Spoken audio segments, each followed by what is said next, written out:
నమస్తే, welcome to Leo news.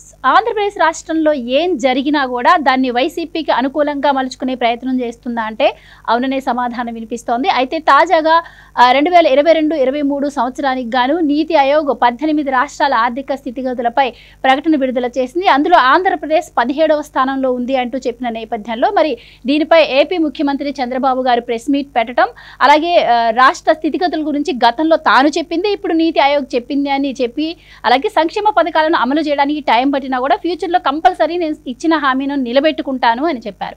అయితే మరి దీన్ని వైసీపీ వక్రీకరించే ప్రయత్నం చేస్తోందా? అసలు చంద్రబాబు గారు చెప్పింది వైసీపీకి అర్థం కాలేదా? అసలు మరి నీతి ఆయోగ్ ఏం చెప్పింది? రాష్ట్ర ఆర్థిక స్థితిగతులు ఎలా ఉన్నాయి? ఇలాంటి విషయాలన్నీ తెలుసుకుందాం. మనతో పాటు ఉన్నారు సీనియర్ పొలిటికల్ అనలిస్ట్ కొత్త రవీంద్ర బాబు గారు. నమస్కారం అండి. నమస్తే సార్. చంద్రబాబు గారు నిన్న నీతి ఆయోగ్ ఇచ్చిన రిపోర్ట్ మీద ప్రెస్ మీట్ పెట్టి మాట్లాడారు. ఆయన అప్పుడు ఒక మాట ఇప్పుడు ఒక మాట చెప్తున్నట్టు మనకైతే అర్థం కాలేదు. ఎందుకంటే అధికారంలోకి రాకముందు కూడా ఆయన రాష్ట్ర ఆర్థిక స్థితిగతి బాగాలేదు, జీడీపీ వృద్ధి రేటు పడిపోయింది, 30 సంవత్సరాలు వెనక్కి వెళ్ళింది అని చెప్పి సో అధికారంలోకి రాగానే కూడా ఆయన శ్వేతపత్రం విడుదల చేశారు ఆర్థిక శాఖ పైన. సో అప్పుడు కూడా వైసీపీ ఇలానే ప్రచారం చేసింది, అసలు ఇన్ని లక్షల కోట్ల అప్పులు ఎక్కడున్నాయి అని చెప్పి. మరి ఇప్పుడు స్వయంగా నీతి ఆయోగే చెప్తోంది, దాన్నే చంద్రబాబు గారు చెప్పడం జరిగింది. సో చంద్రబాబు గారు చెప్పింది మరి వైసీపీకి అర్థం కాలేదు అంటారా? దీన్ని అంటే సంక్షేమ పథకాలు అమలు చేయట్లేదని మొదటి నుంచి వైసీపీ చెప్తుంటే దీన్ని ఇంకా మలుచుకొని తనకు అనుకూలంగా ప్రయత్నం చేస్తుందంటారా? మీరేం చెప్తారు? ఈరోజు ఆంధ్ర రాష్ట్ర ప్రజలంతా ఆతృతగా చర్చించుకుంటున్న విషయం ఏంటంటే, గతంలో ఈ జగన్ రెడ్డి గారు పరిపాలన చేసిన సందర్భంలో ఆర్థిక విధ్వంసం జరిగి ఈరోజు ఆంధ్ర రాష్ట్ర ఆర్థిక పరిస్థితి అతలాకుతలమైంది అన్న విషయం నిన్న చంద్రబాబు నాయుడు గారు ప్రస్తావించడం జరిగింది.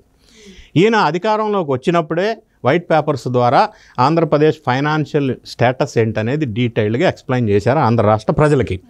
ఈరోజు నిన్న జరిగిన నీతి ఆయోగ్ వాళ్ళు ఫిస్కల్ హెల్త్ ఇండెక్స్ 2025 ఏదైతే రిలీజ్ చేశారో, అంటే ఆర్థికంగా ఆంధ్రప్రదేశ్ రాష్ట్రం ఎలా ఉంది దాంట్లో డీటెయిల్డ్ ఎక్స్ప్లెనేషన్ వాళ్ళు ఇచ్చారు. గతంలో ఎన్డీఏ గవర్నమెంట్ ఏదైతే ప్రజలకి తెలియజేసిందో వీళ్ళు ఇచ్చింది కూడా సేమ్ ఉంది. నీతి ఆయోగ్ ఇచ్చింది అంటే అది ఒక ప్రైవేట్ రిపోర్ట్ కాదు, అఫీషియల్ డాక్యుమెంట్, అథెంటికేటెడ్ డాక్యుమెంట్. అందులో ఉన్న అంశాలు చంద్రబాబు నాయుడు గారు ప్రజలకు వివరించి చెప్పాల్సిన బాధ్యత ఉంది కాబట్టి వివరించి చెప్పారు.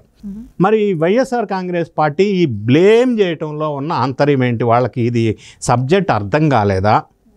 పొలిటికల్గా బ్లేమ్ గేమ్లో భాగంగా చేస్తున్నారా? లేదా వైఎస్ఆర్ కాంగ్రెస్ పార్టీ శ్రేణులు ఆల్రెడీ ఎటోళ్ళటు ఎత్తుకుపోయి పార్టీలో వేరే పార్టీలో జాయిన్ అయిపోతున్నారు, పార్టీ ఖాళీ అయిపోతుంది, వైఎస్ఆర్ కాంగ్రెస్ పార్టీ మునిగిపోతుంది అని ఆందోళనలో ఉన్నందువల్ల వాళ్ళకి కొంత భరోసా ఇచ్చే ప్రయత్నంలో ఇటువంటి బ్లేమ్ ఏమన్నా చేస్తున్నారా? ఇన్ని రకాల యాంగిల్లో మనం ఆలోచించవలసిన అవసరం ఉంది. సో ఏది కరెక్ట్ అనేది మనం ఒక్కసారి ఆలోచించుకుంటే, ఆర్థిక నేరస్తులు రాష్ట్రాన్ని పరిపాలించినప్పుడు ఆర్థికంగా విధ్వంసమే జరుగుతుంది అనే దానికి నిదర్శనం గతంలో జరిగిన జగన్ రెడ్డి గారి పరిపాలన. సబ్జెక్టుకు వద్దాం. ఇప్పుడు మన చంద్రబాబు నాయుడు గారు ఇచ్చిన నీతి ఆయోగ్ రిపోర్ట్ బేస్, అందులో నిజాలు ప్రస్తావించారు. మరి వైఎస్ఆర్ కాంగ్రెస్ పార్టీ వాళ్ళకి ఎందుకు ఎసిడిటీ స్టార్ట్ అయింది? అర్థం కాని అంశం. ఒకటి, రెవెన్యూ గ్రోత్ అనేది గతంలో 17.2% ఉంది, అది 9.8%కి తగ్గింది. అంటే ఆదాయం అనేది ఆంధ్రప్రదేశ్లో జగన్ రెడ్డి గారి పరిపాలించిన కాలంలో తగ్గింది, అది వాస్తవమే కదా. అప్పులు కుంపటైంది, అది వాస్తవమే కదా. డెట్ సస్టైనబిలిటీ 0కి వచ్చింది, అంటే ఆంధ్ర రాష్ట్రం ఇంకా అప్పులు చేయడానికి కూడా వీలు లేనంత గోతిలో పడేశారు, అది నిజమే కదా. ఇదంతా ఎందుకు జరిగిందంటే, ఎక్కడైనా ఏ రాష్ట్రమైనా అప్పులు తీసుకొచ్చినప్పుడు ఆ తీసుకొచ్చిన పైసలు అమౌంట్ ఏదైతే ఉంటుందో అప్పు తీసుకొచ్చింది క్యాపిటల్ ఎక్స్పెండిచర్ చేయాలి, కెపెక్స్ అంటారు. క్యాపిటల్ ఎక్స్పెండిచర్ ద్వారా ఆ తెచ్చిన అమౌంట్ని యూటిలైజ్ చేయటం వల్ల ఇన్ఫ్రాస్ట్రక్చర్ కానీ రాష్ట్ర అభివృద్ధి కానీ డెవలప్ అవుతుంది. రాష్ట్రం ఎప్పుడైతే అభివృద్ధి అవుతుందో పర్ క్యాపిటల్ ఇన్కమ్ పెరుగుతుంది, అంటే సంపద సృష్టి అనేది జరుగుతుంది. సంపద సృష్టి ఎప్పుడైతే జరుగుతుందో రాష్ట్రం ఫైనాన్షియల్గా స్ట్రాంగ్గా ఉంటుంది. ఈ ఫిస్కల్ హెల్త్ ఇండెక్స్ అనేది మన హెల్త్ ఎట్లయితే నాశనం అయిపోతుందో ఆంధ్ర రాష్ట్రం కూడా ఫైనాన్షియల్గా అట్లా నాశనం అయిపోయిందని ఒక రిపోర్టు నీతి ఆయోగ్ వాళ్ళు ఇచ్చారు. సో వీళ్ళు చేయవలసింది ఏంటంటే, తెచ్చిన అప్పుల్లో క్యాపిటల్ ఎక్స్పెండిచర్ కోసం జనరల్గా 60% 50% వరకు దానికి ఉపయోగిస్తే రాష్ట్రం ముందుకు వెళ్తుంది. దీనికి ఎగ్జాంపుల్ చూసినట్టయితే, చంద్రబాబు నాయుడు గారు జగన్ రెడ్డి కంటే ముందు పరిపాలన చేసినప్పుడు ఆ క్యాపిటల్ ఎక్స్పెండిచర్కి వాళ్ళు తీసుకొచ్చిన అమౌంట్లో యూటిలైజ్ చేసింది 59%. జగన్ రెడ్డి గారు అప్పులు చేసి ఆయన పరిపాలించినప్పుడు క్యాపిటల్ ఎక్స్పెండిచర్ కోసం యూటిలైజ్ చేసింది 22%. ఈ ఒక్క స్టేట్మెంట్ చాలదా చదువుకున్న వాళ్ళకి లేదా చదువు లేని వాళ్ళకి ఆంధ్ర రాష్ట్రం ఆ టైంలో దివాలా తీసింది అని చెప్పడానికి ఈ ఒక్క స్టేట్మెంట్, ఈ ఒక్క detail statistical information is enough to understand ఏ విధంగా ఆర్థిక విధ్వంసం జరిగిందనేది. సో ఈ విధంగా మనం చూసినప్పుడు ఆంధ్ర రాష్ట్రంలో ఇట్లా జరిగింది. అయినప్పటికీ మనం ఆర్థికంగా డెవలప్ చేసుకుంటూ స్కీములు మళ్ళీ ఇంప్లిమెంట్ చేస్తాం. ఇప్పటికే 7 నెలల కాలంలో ఎన్నో స్కీమ్స్ ఇంప్లిమెంట్ చేశారు. ఇంకా చేయవలసినవి కూడా పైప్ లైన్లో ఉన్నాయి. అది ఫ్రీ బస్ కావచ్చు, లేదా ఈ ఇళ్ల పథకం కానీ, స్థలాల పథకం కానీ, ఇవన్నీ చేస్తున్నారు. ఒక పక్కన గతంలో విధ్వంసం జరిగినప్పుడు అవకతవకలు, కేసులు, భూ కుంభకోణాలు ఒక పక్కన వెలికి తీస్తూ ఉన్నారు.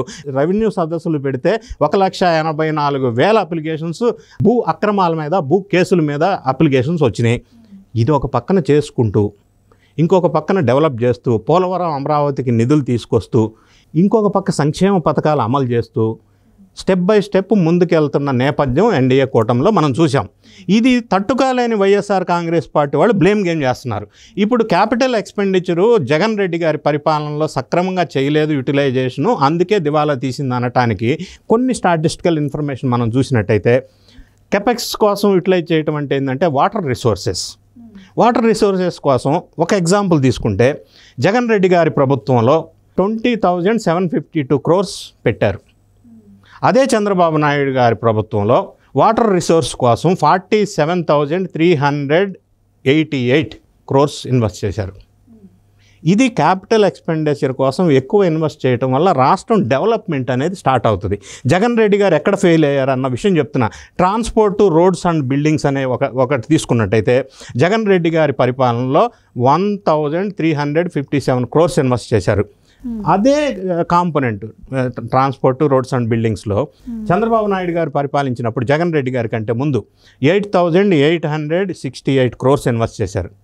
సో ఈ రెండిటి పరిపాలనలో మనం చూసినప్పుడు ఈ రాష్ట్ర ప్రగతికి capital expenditure investment Jagan Reddy గారు తక్కువ చేశారు, లేదా బాగా తక్కువ చేశారు, ఫోకస్ చేయలేదు.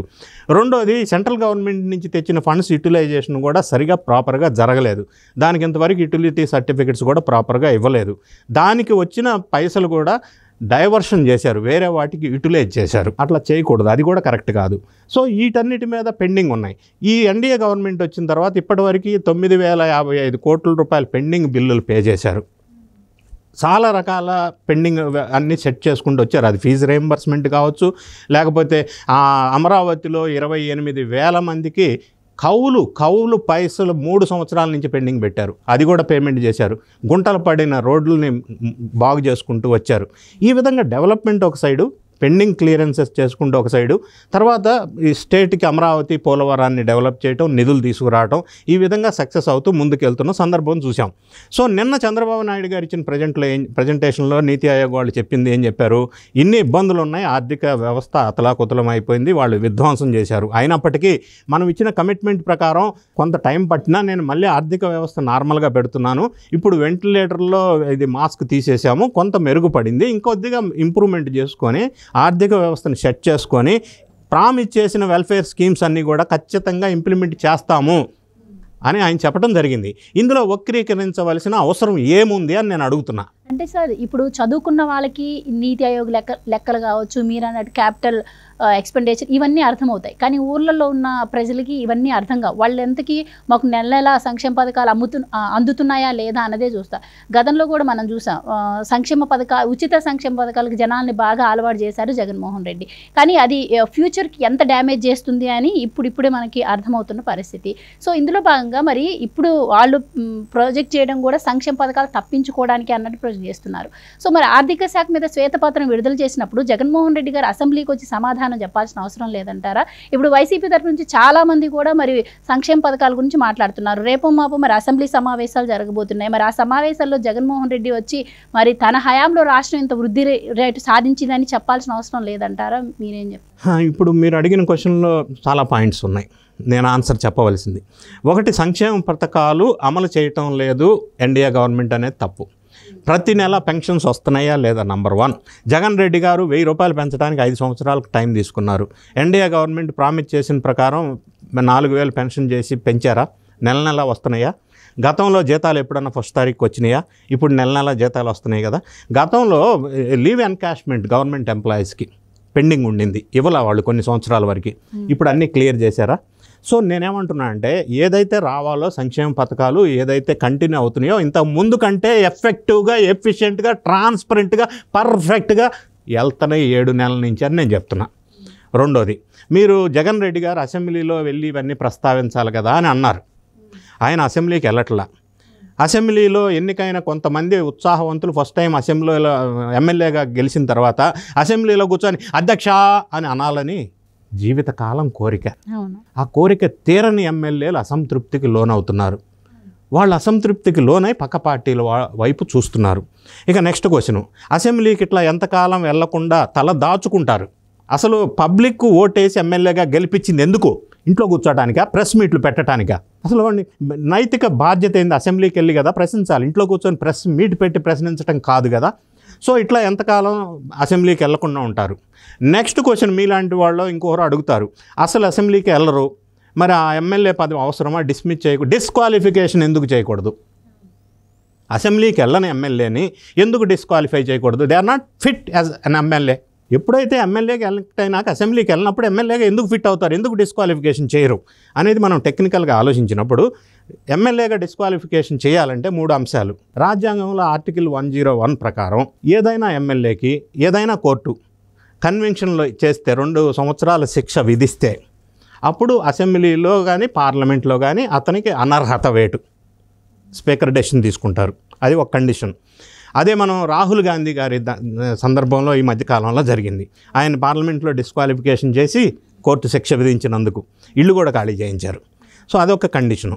రెండో కండిషన్ ఏముందంటే, ఈ అసెంబ్లీలో ఎమ్మెల్యేగా ఒక పార్టీ నుంచి ఎన్నికై ఇంకొక పార్టీలో జాయిన్ అవుతారు, అప్పుడు కూడా స్పీకర్ డిస్క్వాలిఫై చేయొచ్చు. మూడోది ఇంకొక అంశం ఉంది, 60 డేస్ కనుక అసెంబ్లీకి కంటిన్యూస్గా ఆబ్సెంట్ అయితే వితౌట్ పర్మిషన్ ఎమ్మెల్యేగా అసెంబ్లీలో స్పీకర్ డిస్క్వాలిఫై చేయొచ్చు. సో వీళ్ళు వెళ్లకుండా ఇట్లానే ఉంటే 60 డేస్ కంటిన్యూస్ వెళ్ళకపోతే స్పీకర్ డెసిషన్ తీసుకొని వీళ్ళందరూ ఎమ్మెల్యేని డిస్క్వాలిఫికేషన్ చేసే అవకాశం రాజ్యాంగం ప్రకారం స్పీకర్కు ఉంది. ఇక్కడ ఒక చిన్న లాజిక్ ఉంది. ఈయన భరోసా ఏంటంటే, ఈయన జగన్ రెడ్డి గారు ఈ మధ్య ప్రెస్లో మాట్లాడుతూ నన్ను డిస్క్వాలిఫై చేస్తారా, చేయండి, ఎవరు చేస్తారో చూస్తా, ఎట్లా చేస్తారో చూస్తా అన్నాడు. అందులో ధైర్యం ఏంటంటే, టెక్నికల్ లాజిక్ ఏంటంటే, ఆంధ్రప్రదేశ్లో అసెంబ్లీ 60 డేస్ జరగటల్లా. ఆయన ఆ ధైర్యంతో మొన్న ఈ మధ్య ప్రెస్ మీట్లు ఎవరు చేస్తారు, నన్ను డిస్క్వాలిఫై చేస్తారు, చెయ్యండి చూస్తా అన్నాడు. ధైర్యం ఏమని ఆలోచిస్తే నాబొట్టాడు, ఆంధ్ర రాష్ట్రంలో జగన్ రెడ్డి గారి ప్రభుత్వం 5 సంవత్సరాలు పరిపాలించిన సందర్భంలో 1 సంవత్సరం 22 రోజులు జరిగింది అసెంబ్లీ, ఇంకో సంవత్సరం 27 రోజులు జరిగింది, ఇంకో సంవత్సరం 34 రోజులు జరిగింది. సో 60 డేసే అసెంబ్లీ జరగనప్పుడు 60 డేస్ ఆబ్సెంట్ అయ్యేది ఉండదు, నేను డిస్క్వాలిఫై చేసేది ఉండదు అని జగన్ రెడ్డి గారి ఈ అక్రమ సంపాదన అర్జున బ్రెయిన్ కదా, ఆ విధంగా ఆలోచించి ఆయన ఎవరేం చేస్తారు అంటున్నాడు. ఏదేమైనా అసెంబ్లీలో ఎమ్మెల్యేగా ఎన్నుకున్నప్పుడు అసెంబ్లీకి వెళ్ళాలి, ఇవన్నీ అక్కడ చర్చించాలా. ఇటువంటి బ్లేమ్ గేమ్ ఆపాలా. చంద్రబాబు నాయుడు గారు ఇంప్లిమెంట్ చేయను అని చెప్పలేదు. ఆ రిపోర్ట్ ప్రజలకు తెలియజేయాల్సిన నైతిక బాధ్యత ఉంది కాబట్టి తెలియజేశాడు. దాన్ని స్వాగతించాలా. వాళ్ళు పడుతున్న స్ట్రగుల్, రాష్ట్ర ఆర్థిక పరిస్థితిని స్ట్రెంథన్ చేయడానికి చేస్తున్న స్ట్రగుల్ చూస్తుంటే మనం అభినందించాల్సిన అవసరం ఉంది. Thank you so much. Thank you. Please subscribe to Leo news for more videos.